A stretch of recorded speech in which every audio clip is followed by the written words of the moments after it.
Bonjour, très heureux de vous retrouver pour cette pensée sur la paracha. Paracha qui inaugure un nouveau livre, qui est le livre de Bamidbar, le livre des nombres. À l'intérieur de ce texte, la Torah va nous relater l'organisation technique du peuple juif à l'intérieur du désert. Des éléments logistiques qui sont très détaillés, et ces éléments-là sont là pour nous dire, voilà, chaque tribu devait avoir une place particulière, être à côté d'une autre tribu, aussi bien au moment du campement qu'au moment où ils étaient en voyage. Les Lévim étaient au centre, avec le Mishkan, le sanctuaire, et les autres tribus organisées tout autour. Et les versets nous disent bien, attention, Ishal diglo yachanu levet avotam, que chacun devait être bien installé à la place qui était la sienne et ne pas commencer à interchanger dans tous les sens.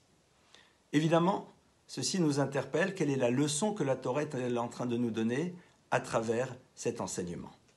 Il y a un concept fondamental dans la tradition juive qui s'appelle le seder, c'est-à-dire l'ordre et l'organisation. Le seder, ce n'est pas, comme certains le pensent, une organisation technique comme celle du comptable qui, s'il ne la met pas en place, n'arrivera pas à travailler. Mais le seder, c'est que chacun occupe la place qui doit être la sienne pour remplir sa fonction à l'intérieur de l'économie du peuple d'Israël. Cette notion-là de seder, nous allons essayer de mieux la comprendre à travers l'analyse du mot même seder. Seder, c'est 3 lettres. Samer, Dalet, Resh. Quand vous prenez ces lettres et que vous les organisez autrement, vous obtenez un autre mot. Cet autre mot, c'est quoi? C'est Dores. Dores, ça veut dire quoi? Piétiner. Alors, quel est le rapport? On va essayer d'imaginer la situation suivante. Vous me prêtez votre montre, je la prends, je la mets par terre et je saute dessus. Après, vous me dites, mais rends-moi ma montre. Je prends une balayette, je ramasse la montre et je vous la donne. Et vous me dites, mais c'est complètement ridicule, je ne peux plus rien en faire. Mais je vous dis, mais toutes les pièces de cette montre sont présentes ici.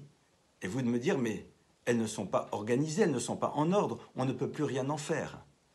Nos Chachamim essaient de nous expliquer qu'un être humain est à l'image d'un collier de perles. Dans un collier de perles, dis-moi, quelle est la partie la plus importante? Eh bien, c'est le fermoir. Si le fermoir disparaît, la totalité des perles vont rouler au sol et on ne pourra plus rien faire, en tout cas au niveau d'un collier avec elles. Eh bien, il en est de même pour l'être humain. Les perles, ce sont toutes ces potentialités. Le fermoir, c'est la manière de les organiser. Quelqu'un qui sait organiser ses potentiels, qui sait savoir dans la vie où se situent les gestions de priorité, à quel moment faire telle chose et à quel moment faire une autre chose, quelqu'un qui réfléchit sur la place qu'il doit occuper, c'est une personne qui saura faire quelque chose de sa vie, et c'est cela que la Torah nous propose à travers cet enseignement. Je vous souhaite un Shabbat Shalom et à très bientôt.